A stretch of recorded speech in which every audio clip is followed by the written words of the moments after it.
ఓం నమః శివాయ శ్రీమాత్రే నమః. మిత్రులకి, శ్రేభిలాషులకి, అలాగే నన్ను ఇంతగా ఆదరిస్తున్న యూట్యూబ్ ప్రేక్షకులందరికీ కూడా పేరు పేరు ధన్యవాదాలు. మిత్రులారా, మీ అందరికీ పరాదేవత ఎల్లవెల్లలా మీతో ఉండి మీ మనోవాంఛ నెరవేర్చాలని మనస్ఫూర్తిగా కోరుకుంటున్నాను. రేపు త్రయోదశి శనివారం. దీన్ని శని త్రయోదశి అంటారు. ఫిబ్రవరి 14 శనివారం మధ్యాహ్నం 4:01 ప్రారంభమవుతుంది.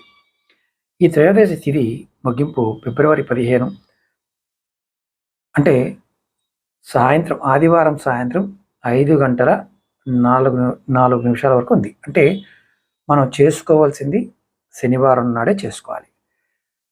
ఈ పూజకు సమయం అంటే శని ప్రదోష పూజ ముహూర్తం ఫిబ్రవరి 14 సాయంత్రం 6:10 నుండి రాత్రి 8:44 వరకు ఉంది. ఎవరికైనా జాతకంలో శని దోష నివారణ అంటే అర్ధాష్టమ శని, ఏలునాటి శని, అష్టమ శని, అలాగే జాతకంలో శని మహర్దశ నడుస్తూ బాగోలేని వారు ఖచ్చితంగా ఈ సమయాన్ని ఉపయోగించుకుంటే మీకు గొప్ప ఉపశమనం పొందుతారు. శివుడు విష్ణువు అంటే శివకేశవ స్వరూపం త్రయోదశి తిథి. శివుడికి అలాగే శని భగవానుడికి మనం పూజ చేస్తాం కదా. ఈ తిథి శనివారం విష్ణుమూర్తికి కూడా ఇష్టమైంది. ఈరోజు చేసే పూజ శివకేశవులకి అనుగ్రహాన్ని కలగజేసే రోజుగా చెప్పవచ్చు. ఇందుట్లో ముఖ్యంగా మహాశివరాత్రి ముందు రావడం అంటే ఫిబ్రవరి 15 ఒక రోజు ముందు రావడం వల్ల దీనికి ఆధ్యాత్మిక ప్రాముఖ్యత చాలా ఎక్కువగా ఉంటుంది.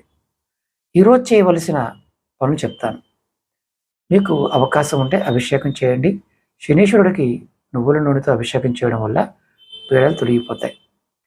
అలాగే దీపారాధన సాయంత్రం ప్రదోష సమయంలో శివాలయంలో కానీ లేదా రావి చెట్టు కింద నువ్వుల నూనెతో 2 ఒత్తులు వేసి మట్టి ప్రమిదలో దీపం వెలిగించండి. ఈరోజు దానం చేయాలనుకుంటే నల్ల నువ్వులు, నల్లని వస్త్రం లేదా అన్నదానం చేయడం వల్ల కూడా చాలా మంచి జరుగుతుంది.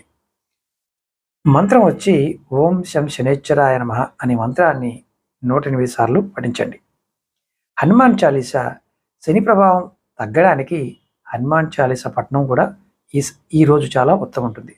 ముఖ్యంగా మీనరాశి ఏలునాటి శని ప్రభావం ఉంది, కుంభరాశి ఏలునాటి శని ప్రభావం ఉంది, మధ్యకాలం నడుస్తుంది. మకర రాశి ఏలునాటి శని అంత్యకాలం నడుస్తుంది. ఈ రాశుల వారు తప్పకుండా ప్రయత్నపూర్వకంగా ఈ పరిహారం చేయండి. నేను చిన్న చిన్న పరిహారాలు కూడా చెప్తాను, వాటిని కూడా ఆచరించండి. అంతకుముందు పాత వీడియోల్లో కూడా చెప్పాను, అవి కూడా చేయండి.